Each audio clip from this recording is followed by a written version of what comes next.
السلام عليكم ورحمة الله وبركاته.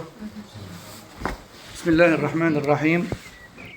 الحمد لله رب العالمين، وصلى الله وسلم وبارك على نبينا محمد وعلى آله وصحبه أجمعين.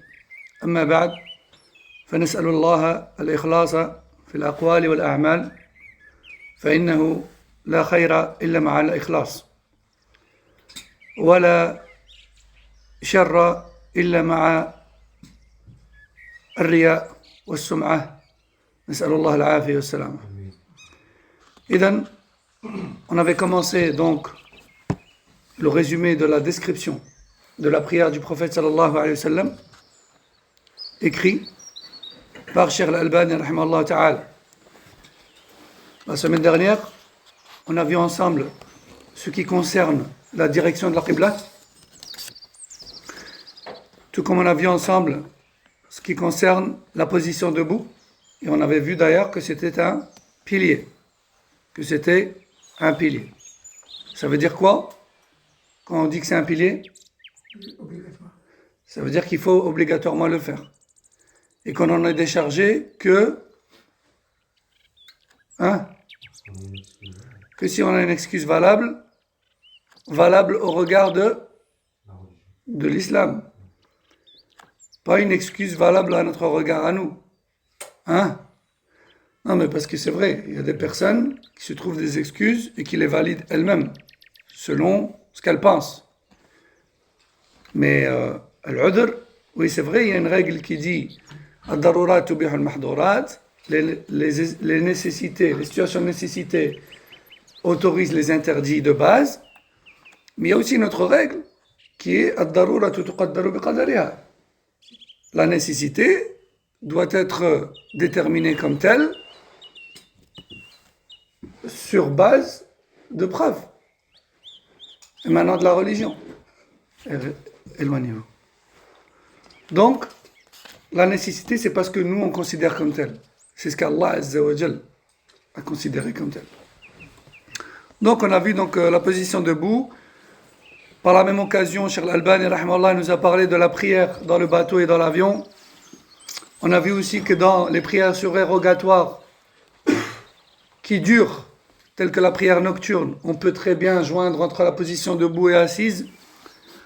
On a vu aussi qu'il était tout à fait légiféré de prier en chaussures ou en sandales, et que c'était même meilleur de rester chaussé si on l'est juste avant la prière, et si on prie dans un endroit où on peut rester chaussé, bien sûr, et que cela était une façon de contredire les Yahoud.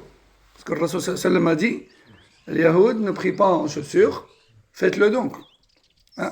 Comme il nous a recommandé de le contredire dans d'autres choses aussi.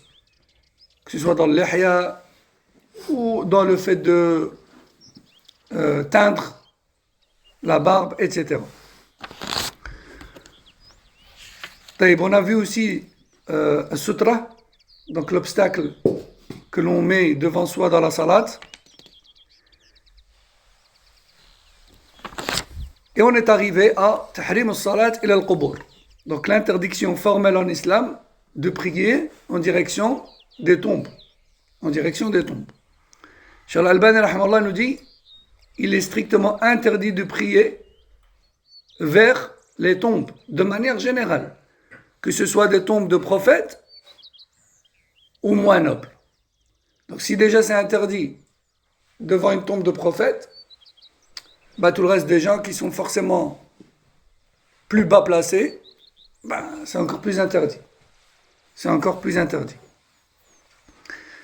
Et les ulama disent d'ailleurs que si une tombe est creusée dans une mosquée qui existait déjà, alors les autorités musulmanes qui ont le pouvoir se doivent de déterrer ce défunt et de le mettre ailleurs. Parce que la mosquée était là en premier, elle reste.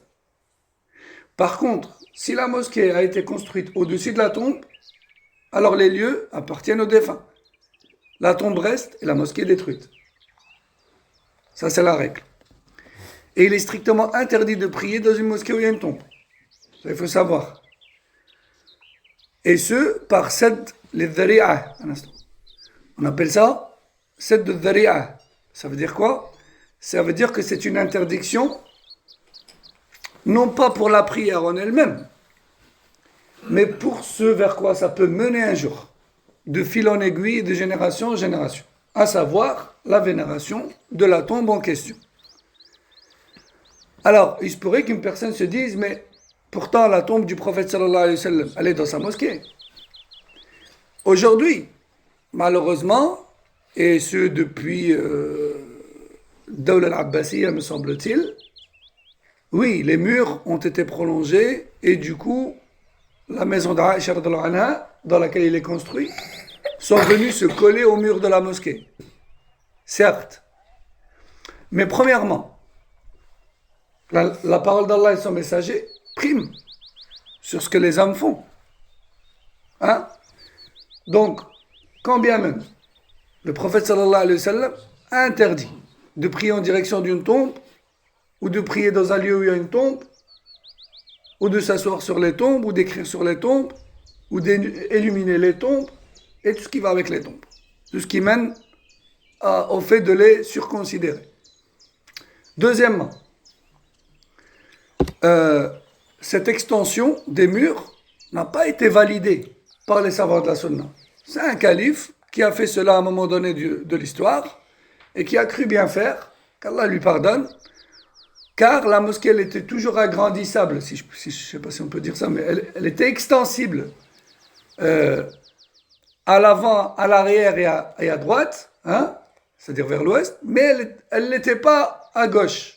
Côté gauche, elle ne l'était pas, parce qu'il y avait les maisons des épouses du prophète sallallahu alayhi wa sallam, et en l'occurrence, la maison d'Aïcha dans laquelle il est enterré, alayhi salam. Elle ne pouvait pas s'agrandir de ce côté-là. Et, à un moment donné, il y a un gouverneur qui a décidé de faire tout de même une extension jusqu'à ce que les murs aient touché la maison d'Aïcha radhiyallahu anha. Donc, ce n'est pas une preuve en soi. Et ensuite, il y a une règle qui dit que ce qui a été interdit en islam, recule, ce qui a été interdit, non pas pour la chose en soi, mais pour ce à quoi ça peut mener, comme ici, peut devenir exceptionnellement autorisé dans le cas où il y a un mérite exceptionnel qu'on ne trouve pas ailleurs. Par exemple, la mosquée du prophète sallallahu alayhi wa sallam. Rasul alayhi wa sallam nous a dit, une prière dans ma mosquée en vaut 1000 ailleurs, sauf à Mecca. Ça, c'est pas trouvable ailleurs. Et on trouve énormément de textes qui prouvent que ce qui est interdit en soi, jamais il devient autorisé. Mais ce qui est interdit pour ce à quoi ça peut mener, eh bien à certains moments, il y a des verdicts qui ont été prononcés comme quoi ce serait exceptionnellement autorisé. C'est de là que les ulama ont tiré cette règle. De façon résumée et nécessaire. Mon frère, tu avais une question? Oui, c'est sur la mosquée. Non. Si la mosquée, la personne elle était enterrée, ils ont construit. Après, ils ont agrandi la mosquée. Comment ça marche? Est-ce qu'ils peuvent retirer le défunt ou ils doivent retirer la mosquée? C'est quoi qui était là en premier? La tombe. Donc c'est la tombe qui reste et la mosquée doit être détruite par les autorités. Et les musulmans ne doivent pas prier là. Ne doivent pas prier là. Non. C'est l'inverse, ils doivent retirer la tombe. C'est une erreur. Maintenant, si la tombe elle n'y est plus, on peut prier. Mais les autorités ont commis une erreur parce que c'était le droit du défunt. C'est lui qui a été enterré là en premier, il fallait respecter sa place. C'est la mosquée qui ne devait pas être construite. En gros, ils ont fait des frais dessus et c'était moins onéreux de retirer la tombe que. Mais non, normalement c'était son haq. La nouvelle génération, vu qu'ils sont mis dans la culture, c'est qu'ils vont retirer dans cette tradition. Ils auraient dû respecter la règle, non. Parce que le défunt, il a un haq, c'est un musulman. Et il était là en premier.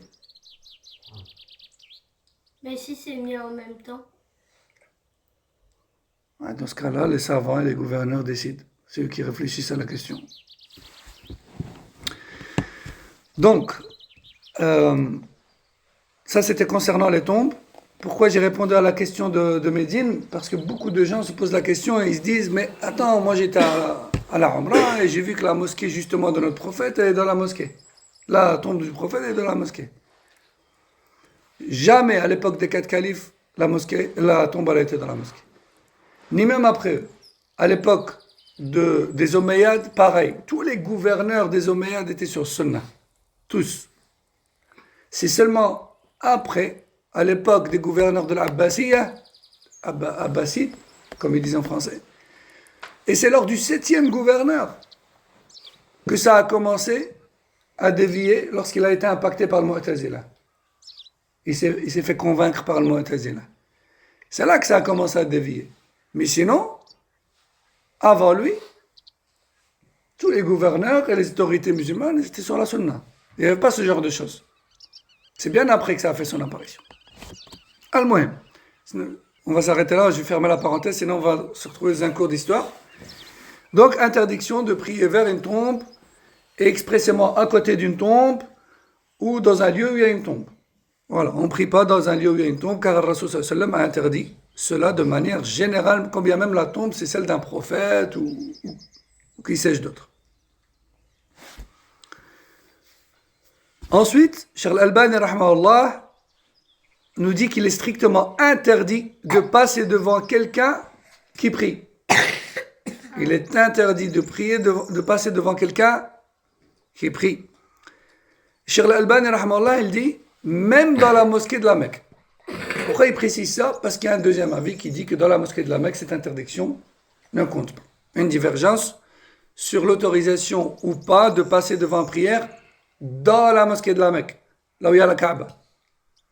Pourquoi? En résumé, parce qu'il y a un hadith dans lequel Rasul alayhi salam priait devant la Kaaba et les pèlerins passaient devant lui pour faire tawaf autour de la Kaaba.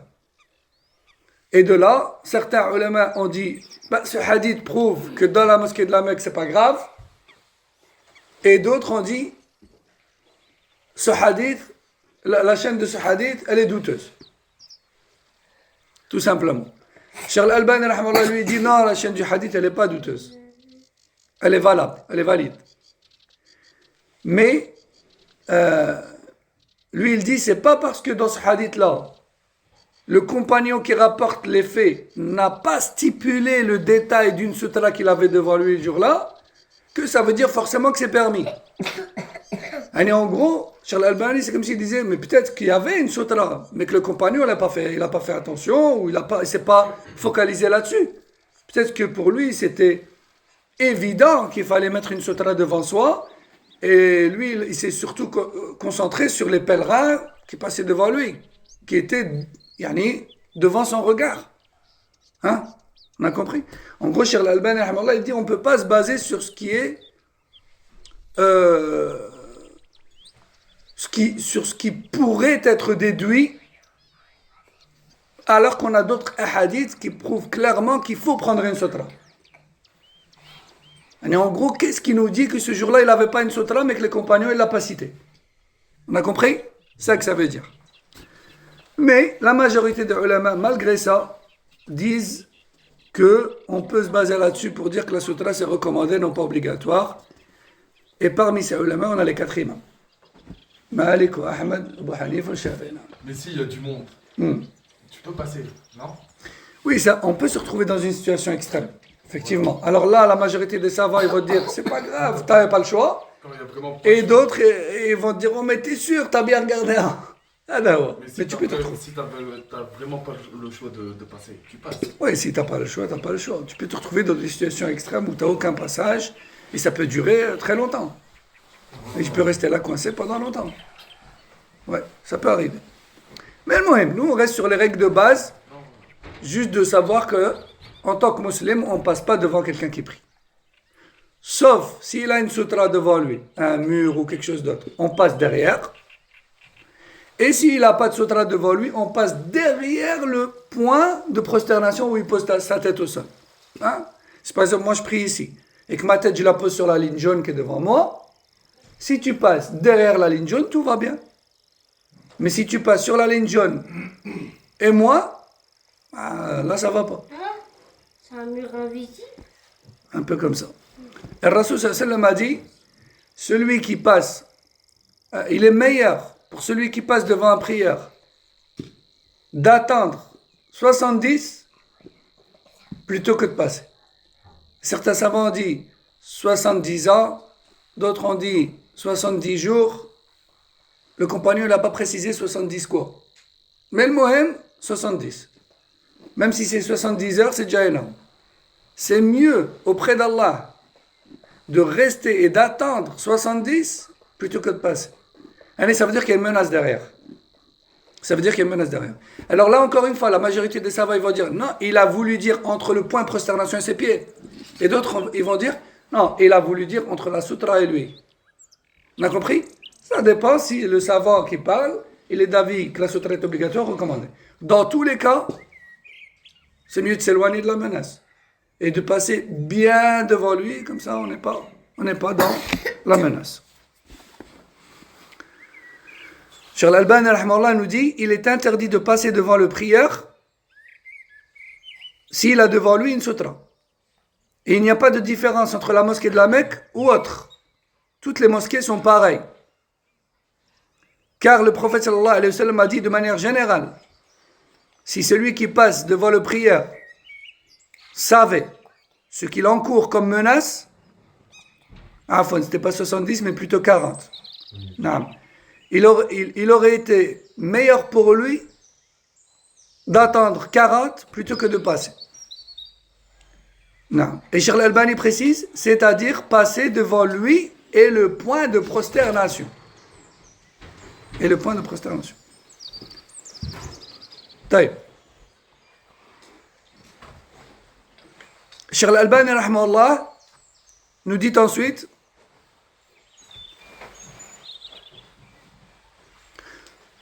quant au prieur lui-même, eh bien, il doit faire son possible aussi pour empêcher les gens de passer devant lui. Tu dois empêcher les gens de passer devant toi. Car le prophète sallallahu alayhi wa sallam a clairement dit, ne laisse personne passer devant toi. Et il a également dit, si tu pries, alors mets devant toi une sutra. Et si une personne tente de passer tout de même entre toi et la sutra, alors repousse-la et empêche-la autant que possible. Autant que possible. Et dans une version du hadith, il dit, tente de l'empêcher une fois et 2 fois. Et s'il continue, alors empêche-le avec force, car le shaitan est avec lui. Car le shaitan, tu l'empêches une fois. Il n'a pas compris, il revient à la charge. Une 2e fois, il n'a toujours pas compris. Bon, lui, soit il ne connaît pas Sunnah, soit en fait, il est borné et aveuglé par le shaitan, qui lui dit absolument de passer là. Une des deux. Ça peut être un ignorant, qui a mal pris le geste et qui s'est gonflé d'orgueil.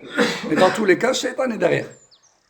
Donc, 1 fois doucement, 2 fois doucement, 3e fois, s'il force, forcément, ton empêchement, il va être plus fort aussi. Mais tu le forces. De la même manière. Pas tu le frappes.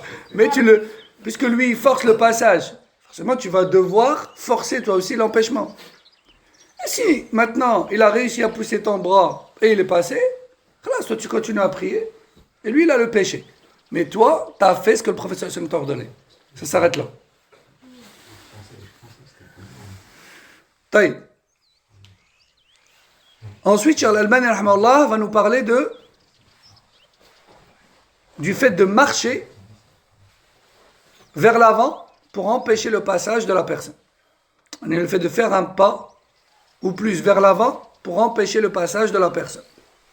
Cheikh Al-Albani nous dit, il est permis de faire un pas ou plus pour empêcher le passant. Que ce soit un animal ou une personne. Cheikh Al-Albani nous dit, même un enfant, il faut essayer de l'empêcher, entre parenthèses, pour qu'il sache, pour qu'il apprenne, pour qu'il comprenne. Pour qu'il comprenne qu'il faut passer derrière et non pas devant. Donc il est permis de marcher en prière par nécessité. Ensuite, Cheikh Al-Albani rahimahullah va nous citer ce qui pourrait interrompre la prière et l'annuler. Ce point est un point de divergence. D'accord? Cheikh Al-Albani rahimahullah nous dit, et parmi ceux qui prouvent l'importance de la sutra,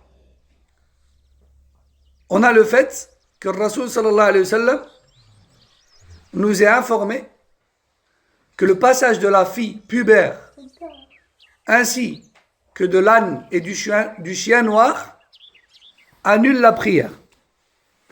C'est toi bien. Le passage devant le prière d'une fille pubère ainsi que de l'âne et du chien noir annule la prière.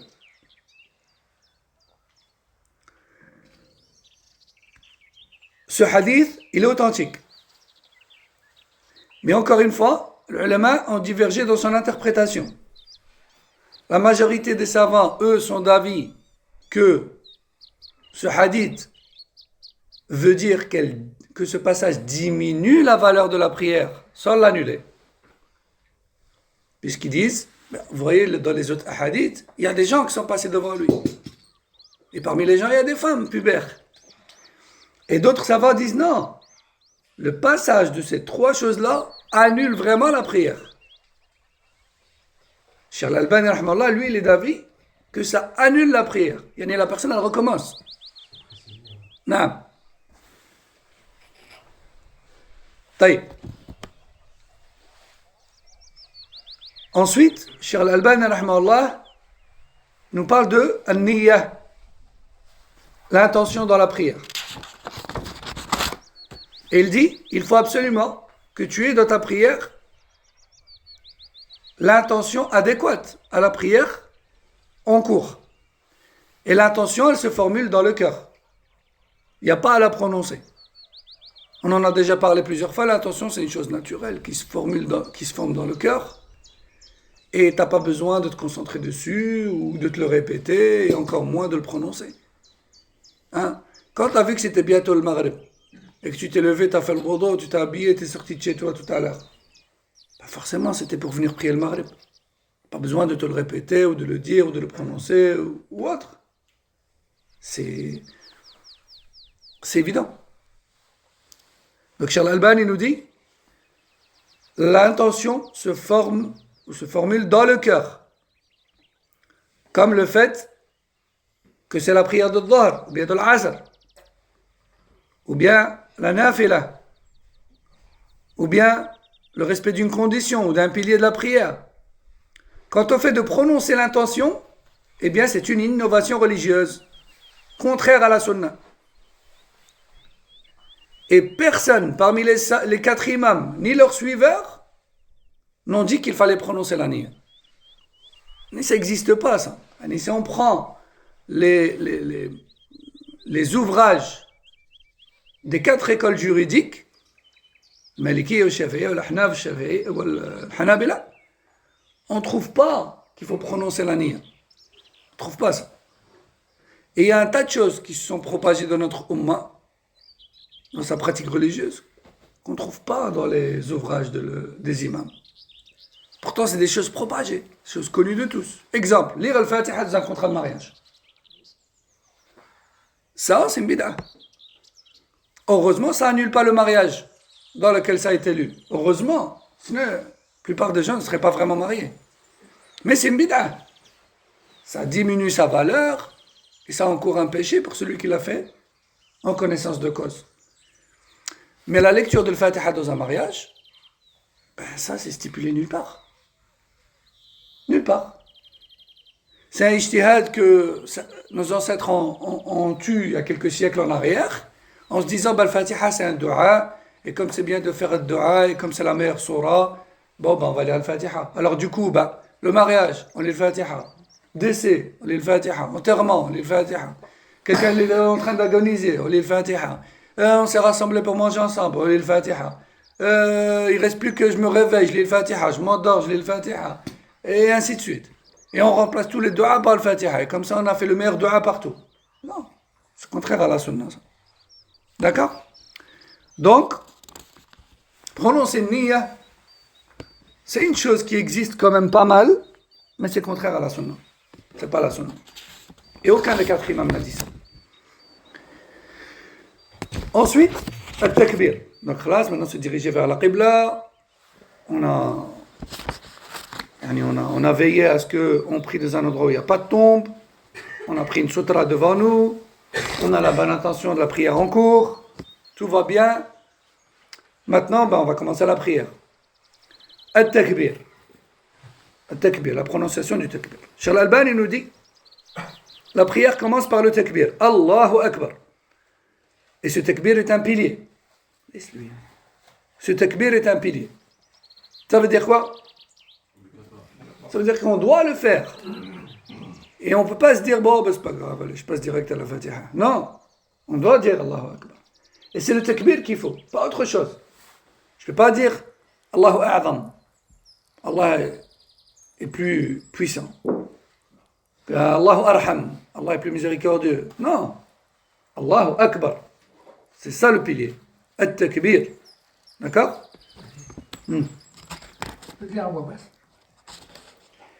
Alors, c'est une très bonne question. Tous les dhikrs de la salat, Allahu Akbar, Subhan Rabbil Azim, Subhan Rabbil A'la, Sami Allah min hamidah, Rabbana wa lakal hamd, tous les dhikrs de la salat se prononcent à la base à voix basse. Tu ne dois t'entendre que toi-même. Que toi-même. À la base, c'est ça. Il y a un seul cas où on entend certaines formules à haute voix. Pour l'imam, parce que l'imam, il doit faire entendre les gens. Hein? Et un deuxième cas aussi, qui existait à l'époque, mais plus maintenant, dans le cas où le groupe de prière il est énorme et que les gens qui sont loin derrière ne entendent pas l'imam. À ce moment-là, on va désigner ce qu'on appelle un musammi'. C'est-à-dire que dans les rangs, tous les X rangs, il va avoir une personne qui, elle, a plus ou moins entendu devant et du coup qui va répéter à haute voix pour que les gens derrière sachent. Mais ça, c'était à l'époque. Mais plus maintenant. Non, il y a des haut-parleurs, pas besoin de musammi'. Alors il se peut qu'une personne se dise, ouais, mais j'ai vu qu'à la Mecque, il y a le musammi'. Les mains, on dit que ça ne fait pas partie de la sunna. Et oui, les ulama l'ont dit, même si ça se fait à la Mecque. C'est pas que c'est une bid'a, mais c'est que c'est une sunna qui n'est plus nécessaire. Parce qu'il y a des haut-parleurs. Tout le monde entend. Même dans la rue, même à des kilomètres et des kilomètres, il y a des haut-parleurs dans la rue. Tu entends. D'accord? Donc, c'est dans ces cas-là qu'on lève la voix. Et donc, pourquoi je dis c'est une très bonne question? Parce que parfois on prie dans des mosquées, et quand l'imam dit Allahu Akbar, on entend des personnes dire Allahu Akbar. Alors qu'il n'y a pas de nécessité. Chacun dit pour lui-même. Il n'y a pas besoin de lever la voix. D'accord? Donc, Cheikh Al-Albani rahmallah nous dit le takbir est un pilier. Le takbir d'entrée en prière est un pilier. Car le prophète sallallahu alayhi wa sallam a dit la clé de la prière, c'est la purification. Et ce qui rend la personne en état de sacralité dans sa prière, c'est le takbir. Dès que tu dis Allahu Akbar, tu es en état de sacralité. Ça veut dire quoi? Ça veut dire qu'il y a des choses qui sont halal en dehors, mais haram dans la prière. Tu ne peux pas manger pendant que tu pries. Tu ne peux pas boire pendant que tu pries. Tu ne peux pas parler pendant que tu pries. Tu ne peux pas répondre au téléphone pendant que tu pries. Tu ne peux pas regarder ton heure pendant que tu pries. Tout ça, c'est du vu. Hein. Tout ça, je l'ai vu. Moi, personnellement, je l'ai vu. Les gens qui regardent leur montre, les gens qui répondent au téléphone, je prie. Un tas de choses qui ne sont pas nécessaires. On ne parle pas d'une nécessité. Maintenant, je ne sais pas moi, par exemple, son enfant ou sa femme frappe à la porte, il ne peut pas le laisser dehors, il fait un pas, il ouvre la porte et il revient de sa prière. Ça, c'est permis, d'accord? Mais là, je vous parle de situations vraiment qui ne sont pas du tout nécessaires. Hein, les gens qui sortent leur téléphone, qui répondent à un texto. Wallah, tout ça, ça existe. D'accord? Donc, dès qu'on a fait le takbir, on est en état de sacralité. Il y a des choses qu'on ne peut pas faire.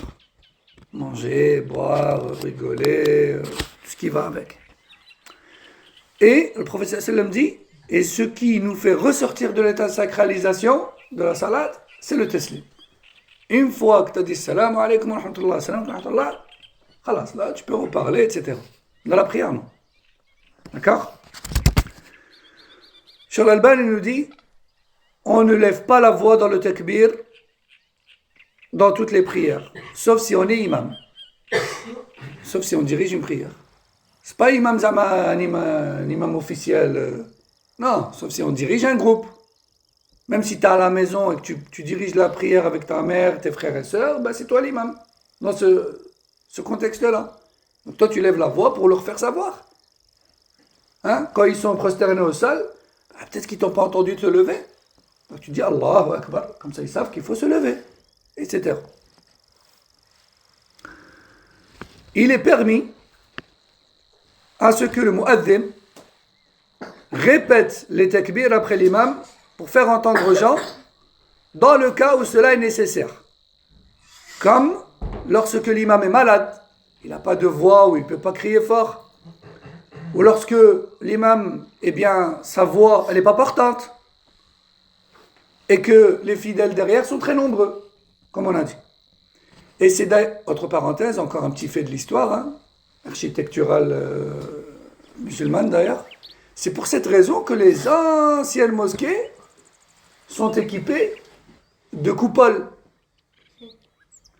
Vous avez vu dans les anciennes mosquées, il y a ce qu'on appelle le mihrab. Le mihrab, à la base, c'est juste l'emplacement de l'imam. Hein. Il n'y a pas de renfoncement dans le mur. Mais pourquoi est-ce que les musulmans, à un moment donné, ils ont fait un mihrab dans le mur? Parce que quand l'imam il récite, cette forme dans le mur, elle renvoie la voix. Et c'est pour ça qu'ils ont fait aussi des coupoles dans les plafonds. Vous avez vu par exemple les mosquées turques, ou les mosquées qui ont été construites à l'époque de l'Abbasiyya ou de l'Umayyya. Ils ont beaucoup de coupoles. Il y a des gens, des fois, ils se disent, mais ils ont un peu abusé, non? Ils ont fait plein de coupoles. Mais elles ont un rôle, ces coupoles. Elles servent à transmettre le son. En fait, ça résonne. Donc l'imam, en fait, subhanallah, c'est très c'est à la pointe de l'architecture. C'est qu'en fait, la voix qui venait de l'avant, elle se transmettait, sans micro.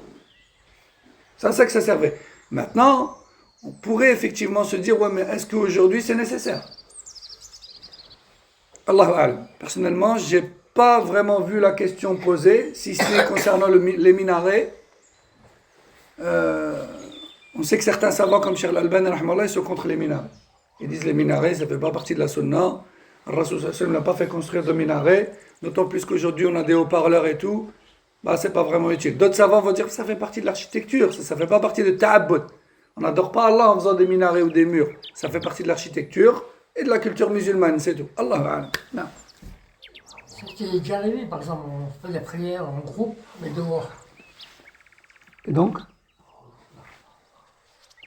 j'ai pas compris la Des fois, question. quand tu es dehors, bah, des fois, la personne qui dirige la prière, tu ne l'entends pas. Eh bien, justement, Je parle de dehors. Hein. dehors, Yani, tu veux dire dans la rue?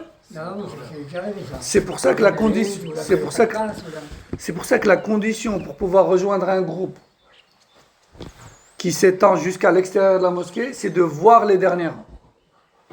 Si tu vois pas les derniers rangs, tu peux pas prier avec eux de loin. Même si tu entends à la radio ou dans les haut-parleurs. Pourquoi? Parce que imagine que le haut-parleur est coupé. Tu vois pas où ils en sont. Tu peux même pas regarder au loin. Tu comprends? Les savants disent que tu n'es pas considéré comme étant dans le groupe. Si tu ne vois pas les derniers rangs, qui eux voient ce qui est devant, ce qui est devant, ce qui est devant jusqu'à l'imam.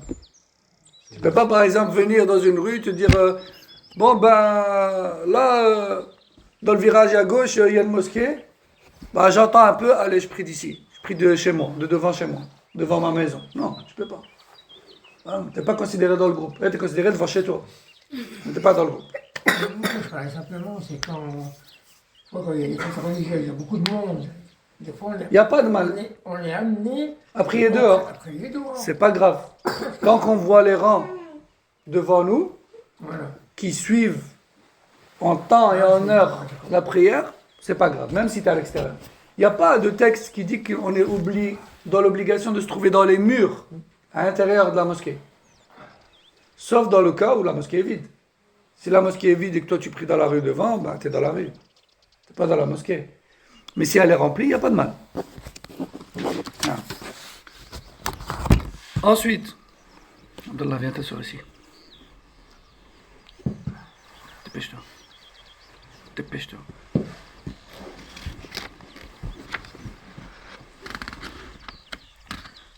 Donc, après le takbir, Cheikh Al-Albani va nous parler du levage de main.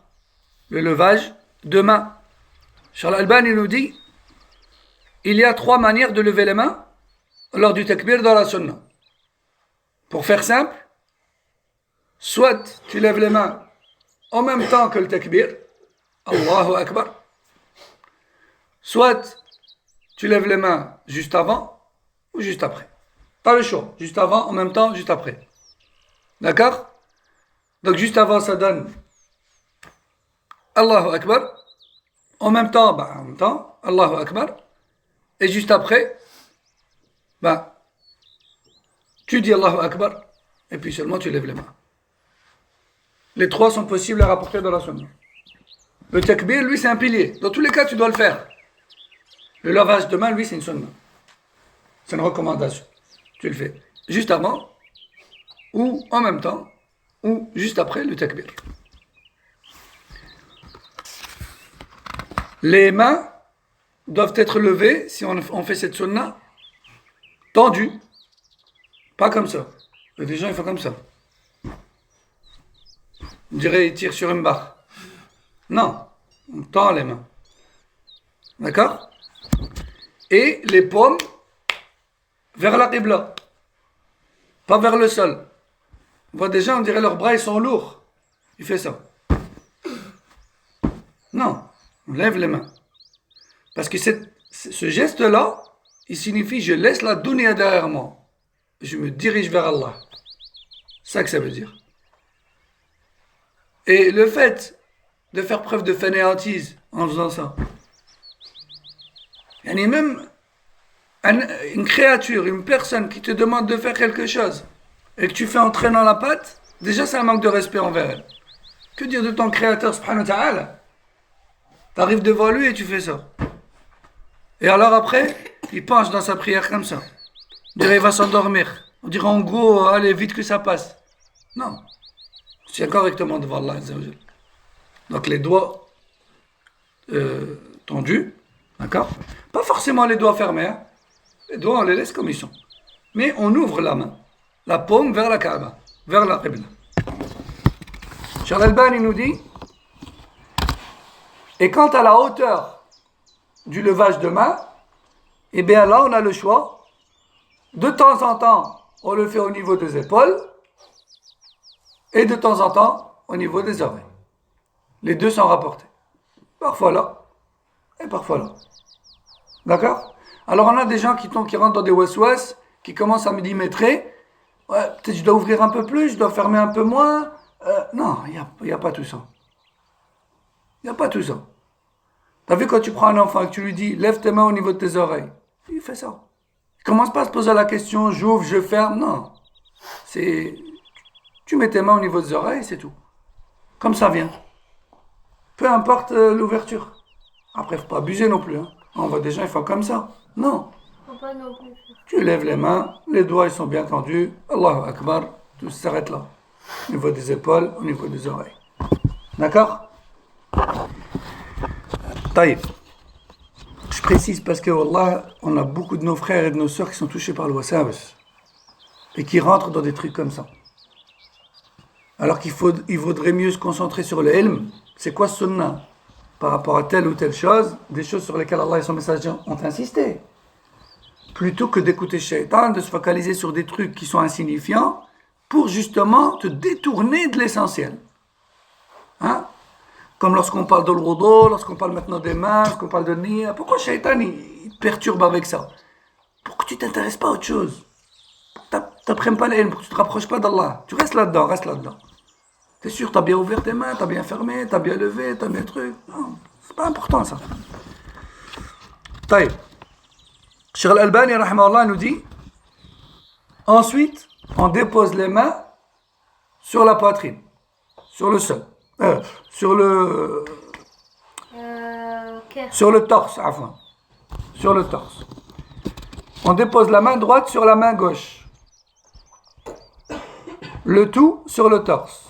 Et telle était la manière de faire de tous les prophètes. Alayhimus salatu wassalam. Y compris notre messager sallallahu alayhi wa sallam et ses compagnons.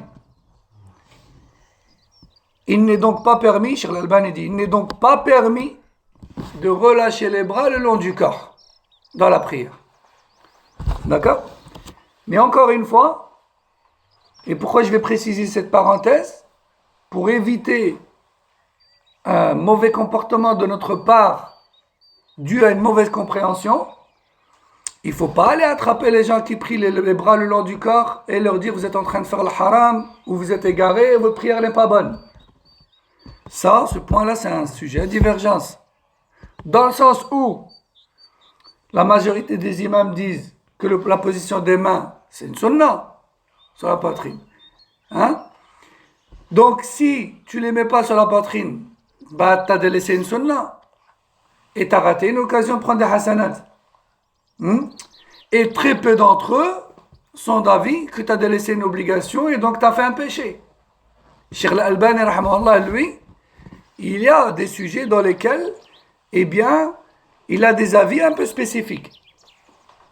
Lui, c'est un mujtahid. Ça veut dire que il ne suit pas aveuglément une école ou un imam. C'est un muhaddith, très qualifié et très à la pointe dans son domaine. Lui, il a vu le hadith qui dit « Priez quand vous m'avez vu prier ». Il a l'impératif, c'est un ordre. Et les autres hadiths disent qu'il posait les mains sur la poitrine. Il ne lâchait pas ses bras. Khalas, dans ce cas-là, c'est obligatoire, point, ça s'arrête là. Tant que tu peux, tu dois. C'est ça son raisonnement.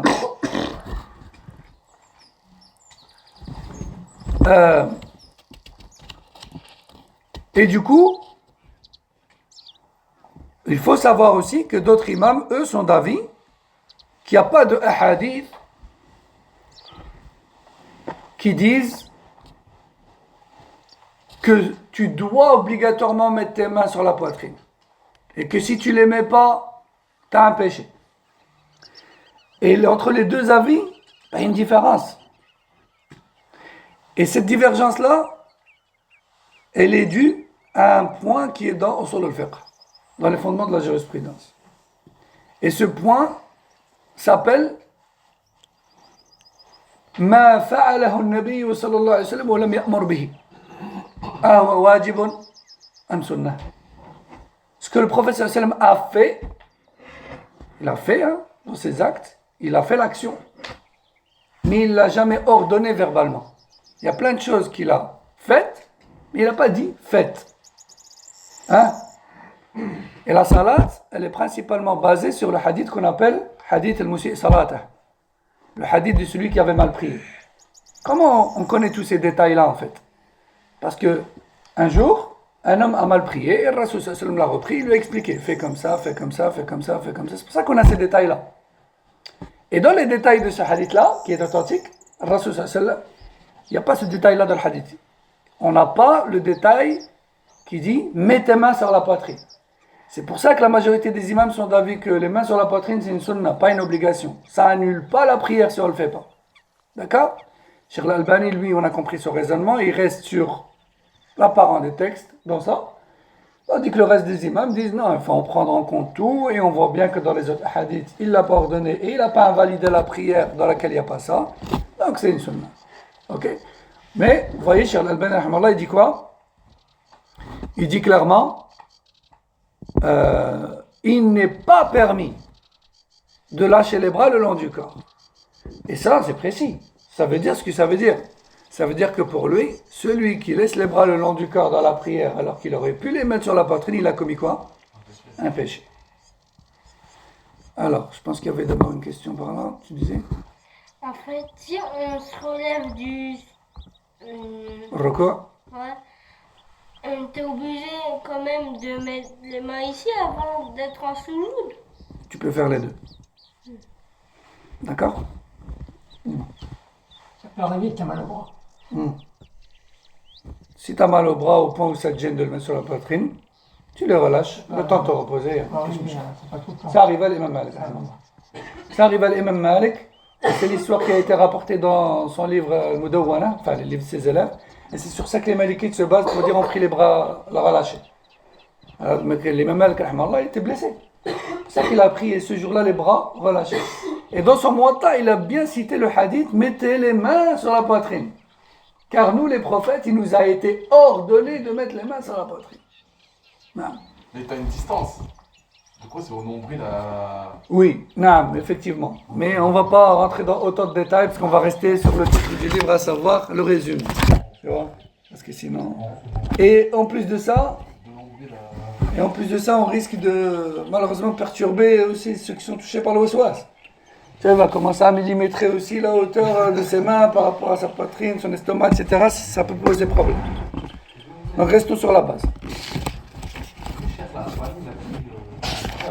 C'est obligatoire ce que tu viens de dire. Oui.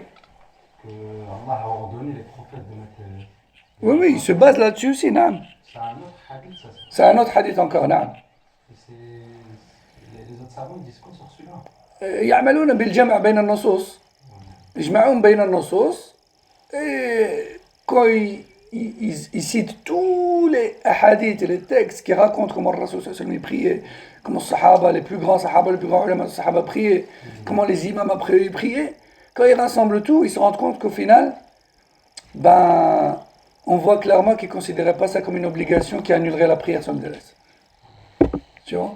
C'est pour ça qu'il y a beaucoup de gens qui sous-estiment ou manquent de respect à certains imams en disant ouais mais t'as vu quand même il y a des imams qui contredisent le sunnah parce que il y a des hadiths comme là, ils sont clairs et on voit que il y a des madhab où ils respectent pas le sunnah, ils disent que c'est pas grave, c'est juste une sunnah de mettre sur la poitrine et que c'est pas grave si tu relâches tes bras. Et ça c'est une mauvaise opinion des imams. Comment les imams qui ont donné la moitié de leur vie, voire plus à l'ilm, ils manquent de respect à Sunnah. Et toi, tu as lu un demi-livre et tu connais Sunnah, tu respectes plus qu'eux. Non, eux, ils ont tlab al-ilm, ils connaissent les règles, les outils de l'ilm, avec lesquels on analyse les textes. Et on ne sort pas les règles des textes juste avec sa logique et son cerveau défaillant. Non, il y a du ilm à étudier, il y a des règles à en tirer. Ces règles deviennent des outils avec lesquels tu décortiques les textes. Et tu considères que telle chose, elle est permise, interdite, recommandée, détestable, mieux, moins bien, etc. Donc nous, on n'est personne. Les imams ont donné leur vie à l'ilm. Pour ça, il faut respecter les imams. Hein? Et beaucoup de gens manquent de respect aux imams. Et ça, c'est pas bien. Et sunni, personne qui suit la sunna, qui suit les plus prédécesseurs, respecte salaf salih, respecte les plus prédécesseurs. Et à leur tête, les grands imams, comme les quatre, Malik, Shafi'i, Ahmed, Abu Hanifa. Taïb. Donc ça, c'était par rapport aux mains sur la poitrine. Cheikh Al-Albani, rahimahullah, nous dit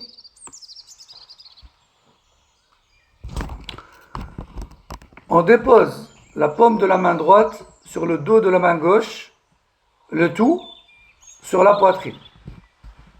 Le tout sur la poitrine.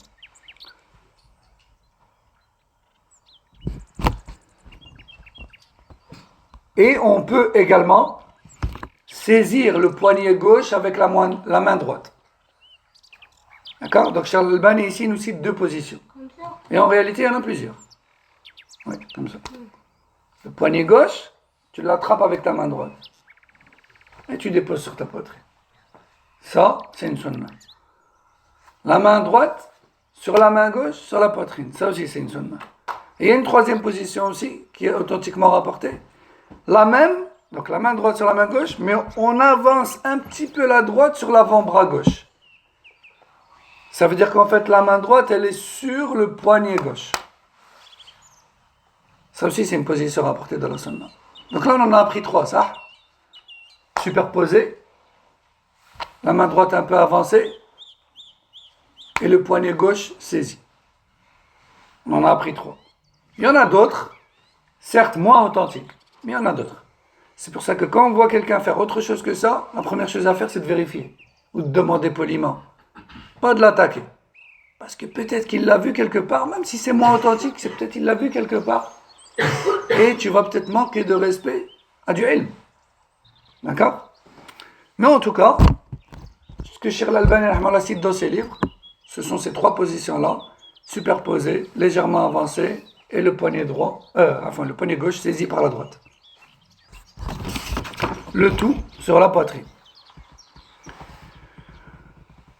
L'homme et la femme sont identiques en cela. Il n'y a pas de différence. Cheikh Al-Albani dit ça parce qu'il y a des avis minoritaires parmi les savants anciens qui disaient que la femme et l'homme ne prient pas exactement pareil, qu'il y a des choses qu'elles font différemment. Or, le professeur se mettait général, il a dit priez, tous priez comme vous m'avez vu prier. Il n'a pas fait de différence. Hein? Par exemple, certains savants, comme par exemple certains Hanabila, ils disent non, la femme, quand elle est en prosternation et tout, elle n'écarte pas les bras et tout comme l'homme. Elle se met en boule. Comme ça, on ne voit pas ses formes. Mais il n'y a pas de preuve là-dessus. Cheikh Al-Albani, il dit il n'y a aucune preuve là-dessus. Les textes, ils sont les mêmes pour les hommes comme pour les femmes. On fait une différence quand Allah et son messager ont fait une différence. Sinon, c'est le même. Alors oui, bien sûr qu'une femme, elle ne va pas venir prier là comme ça devant tout le monde et se mettre dans toutes les positions de la prière. C'est normal qu'elle va s'écarter à l'abri des regards et qu'elle va prier dans un endroit discret. Et comme ça, c'est réglé. D'accord? Il y a même des femmes qui délaissent certains piliers de leur prière qui sont une obligation sous prétexte qu'elle ne voulait pas être vue par les gens, alors qu'il lui suffisait de se mettre à l'abri des regards derrière une voiture ou autre et de prier comme Allah lui a ordonné. Il y a des femmes, elles disent moi j'ai prié dans la voiture. Hein. Pourquoi? Tu ne pouvais pas te mettre debout. Non, j'ai prié dans la voiture parce que ça se fait pas. Nous, on ne prie pas dehors. Hein. Comment ça, nous, on prie? C'est qui vous? Je dis nous, les Algériens, par exemple, on ne prie pas dehors. Les femmes algériennes, on ne prie pas dehors. Pourquoi? Par pudeur. Ah, donc les femmes des autres pays ne sont pas pudiques? Ça, c'est du grand n'importe quoi. La musulmane de manière générale, peu importe son origine et sa nationalité, elle se met dans un endroit discret et elle prie comme Allah et son messager lui a ordonné. Ce n'est pas une question d'origine ou de pudeur. C'est la religion musulmane, elle est pour tout le monde. Pas de différence. D'accord? Donc, Cheikh Al-Albani dit bien, toutes ces positions des mains, eh bien, sont les mêmes pour les hommes comme pour les femmes.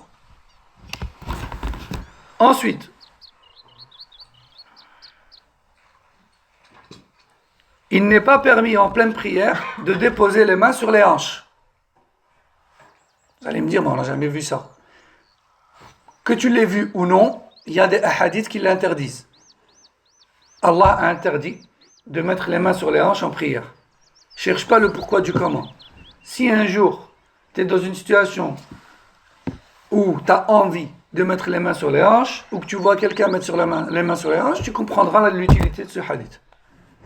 Et du coup, sagement et avec bon comportement, tu diras à cette personne, je voulais juste te dire, tu sais, il y a un hadith dans lequel le professeur Semil a dit de ne pas mettre les mains sur les hanches dans la salat. Voilà. Il y en a avec une chaise, il y en a qui mettent les bras comme ça. Alors, ça, c'est pas tout à fait conforme à la sunna. Normalement, on met les mains sur les cuisses. Voilà. Maintenant, on ne peut pas dire non plus que celui qui a fait ça, il a annulé sa prière. Hein, parce que pour ça, il nous faut un texte. Mais, une chose est sûre, c'est que si on est debout, on les place sur la poitrine et on ne peut pas les mettre sur la hanche. Le hadith l'interdit. Et si on prie assis, le professeur Sallam a prié assis en mettant les mains sur les cuisses. Je prends mon cas, moi. Par exemple, je suis debout et tout, là, j'ai mal au dos. Ah. Je peux m'asseoir? Bien sûr. Tout à fait. Que ce soit dans l'obligatoire ou surrogatoire d'ailleurs. Parce que tu as une excuse valable en islam qui fait que des fois, tu ne supportes pas et tu dois t'asseoir. Et si te mettre debout, ça aggrave ton cas, tu dois dès le début t'asseoir. Parce qu'Allah Azza wa Jal t'interdit de te faire du mal. Et tu peux faire ça par exemple, quand tu es vraiment serré. Oui. Taqullah mastata'tum, bien sûr. Tu fais dans les limites de capacité, bien sûr. Quand tu es serré. Tout à fait, on n'a pas tous le même gabarit. Oui, on n'a pas tous le même gabarit et on n'a pas tous la même longueur des bras. Il y en a qui ont des petits bras, donc ils peuvent faire la sunna même en groupe. Et il y en a qui ont de grands bras. Et quand ils sont dans le rang, c'est impossible pour eux de faire ça. Parce que regarde, les bras ils dépassent de son propre corps. Or, si on met, comme dans la sunna, on écarte les pieds à hauteur d'épaule et on les met côte à côte, tu ne pourras pas faire cette sunna. À moins que tu l'envoies valser avec ton coude. Mais ça, c'est haram. Et on ne fait pas dans la salat une sunna pour au final commettre une chose haram, qui est de porter préjudice aux autres. Parce qu'il y a des gens, ah, moi je fais la sunna, et puis les gens à côté de lui, ils sont tout tordus comme ça, et il fait le haram pour aboutir à une sunna. Non, tu fais pas le haram, tu déranges pas les gens dans leur salat, pour toi faire juste une sunna. Dans ce cas-là, tu rentres tes bras, et tu as fait ce que tu as pu, tu as fait ton max. Pareil, pour qu'on va le voir à la fin du livre, parce que là on a quasiment fini, on n'aura pas le temps. Tawarruk, le fait de passer le pied gauche sous la jambe droite à la fin de la salade quand il y a 2 tashahhud. C'est une sunna, c'est vrai. Mais ça, tu le fais quand tu es tout seul ou bien quand dans le rang, tu as assez de place. Des fois, tu es serré dans le rang et la personne à côté de toi, sous prétexte qu'elle veut faire la sunna, elle fait tawarruk et en fait, il est couché sur toi. Et toi, tu dois le supporter tout au long du tashahhud. Oui, c'est une sunna, mais dans ce cas-là, tu n'as pas fait une sunna, tu as fait le haram, comme les ulama disent. Dans ce cas-là, tu as porté préjudice. Tu as dérangé les gens dans leur salat. Mais ça, c'est pas bien. Les sunan, on les fait. Même les obligations, il y a des situations où on n'a pas le choix, on est amené à les délaisser. Que dire d'une sunna? Par exemple, prosternation au sol. On sait, et on va le voir, qu'il est obligatoire de se prosterner sur 7 points au sol. Le front, les 2 paumes, les 2 genoux et les 2 pieds. Donc les 2 bouts de pied. Ouais, le nez et le front, c'est pareil. Donc on est obligé de se prosterner sur 7 points. Est-ce que vous savez que les Sahaba se sont retrouvés un jour dans une situation où il n'y avait pas assez de place dans la mosquée et où ils se sont prosternés sur les dos des uns des autres? Il n'y avait tellement pas assez de place qu'ils ont dû resserrer les rangs. Et du coup, quand ils se prosternaient, le premier rang, il a pu se prosterner, mais à partir du deuxième, pas assez de place. Donc ils déposaient leur front sur le dos de celui devant lui. Sans problème.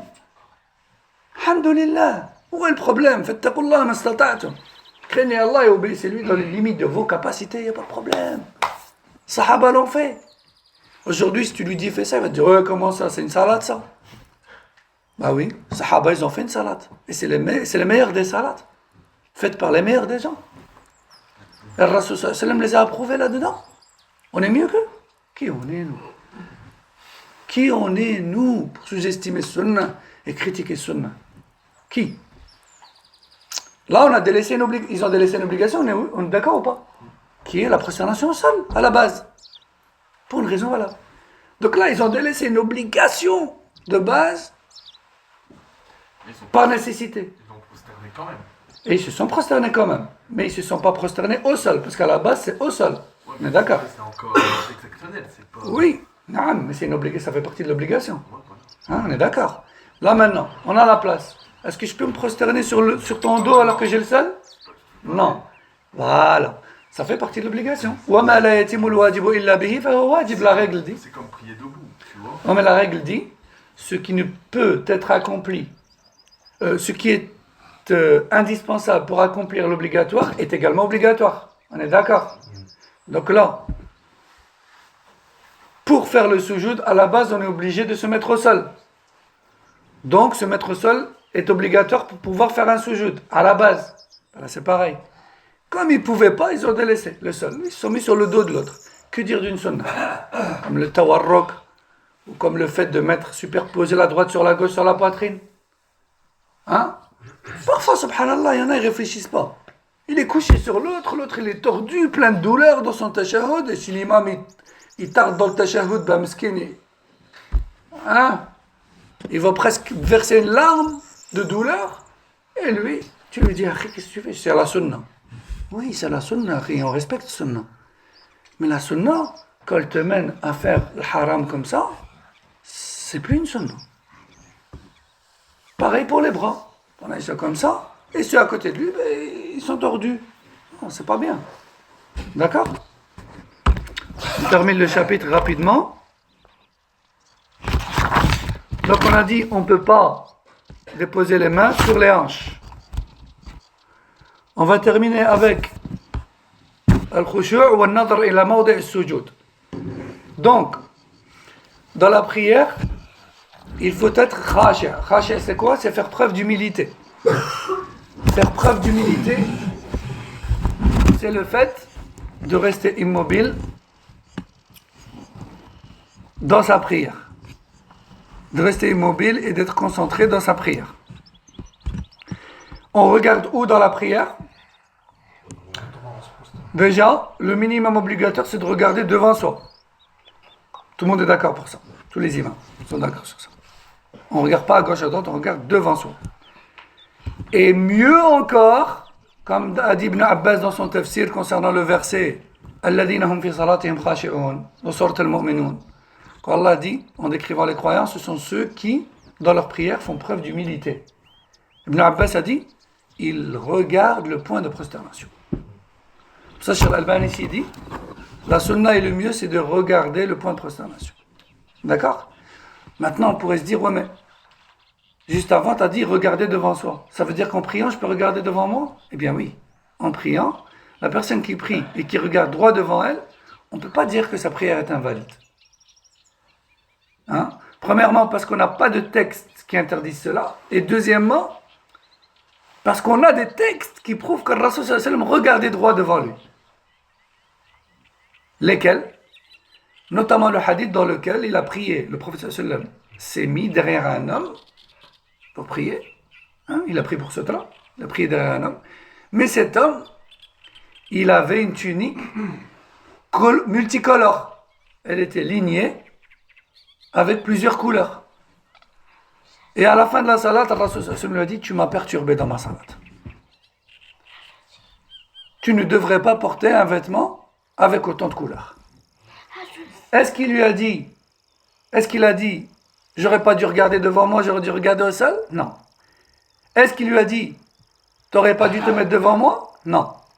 Il lui a juste dit, ton vêtement m'a perturbé dans ma prière, tu ne devrais pas en porter des pareils. D'accord? Et pour voir le vêtement de la personne qui est devant lui, il faut regarder devant soi. Et si on regarde au sol, on est d'accord qu'on peut se détourner de ce qui est devant soi.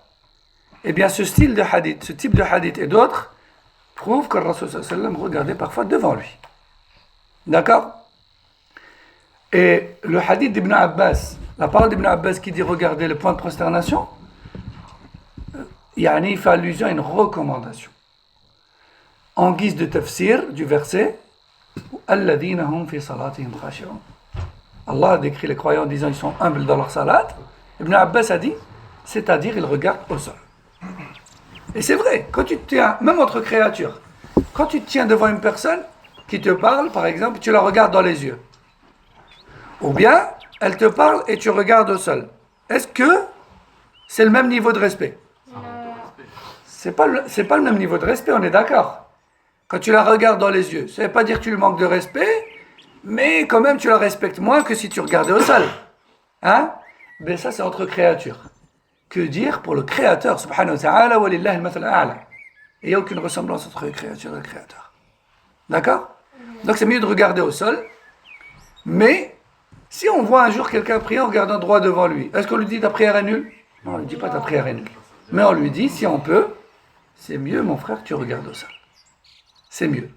Non. Pourquoi le statut de fermer les yeux pendant la prière? Si pour quelqu'un, il est plus concentré en fermant les yeux. Alors les savants disent, on ne peut pas fermer les yeux dans la prière, car c'est la manière de faire de l'Yahoud. Sauf dans un cas exceptionnel où la personne, elle a devant elle une chose qui la perturbe dans sa prière. Alors pour se reconcentrer, elle peut refermer les yeux quelques instants, le temps de se reconcentrer, mais elle doit les rouvrir et regarder le plus au sol possible pour ne pas voir ça. Mais de là à rester les yeux fermés tout au long de la prière, non, c'est pas permis. Sauf si la nécessité oblige. Hein? Imagine que tu pries dans un endroit et puis tout d'un coup, tu as quelqu'un qui vient te perturber et qui fait tout pour te détourner ta salat, hein? Et t'as plus d'autre choix que de fermer les yeux, parce que dès que tu les ouvres, la personne elle est là, ça, imagine, je sais pas moi, peut-être un kafir ou autre, et toi tu dois finir ta prière, hein? Eh bien tu fermes les yeux jusqu'à la fin. Ça c'est un cas extrême. D'accord? هذا والله أعلم وصلى الله وسلم وبارك على نبينا محمد وعلى آله وصحبه أجمعين. السلام عليكم ورحمة الله وبركاته.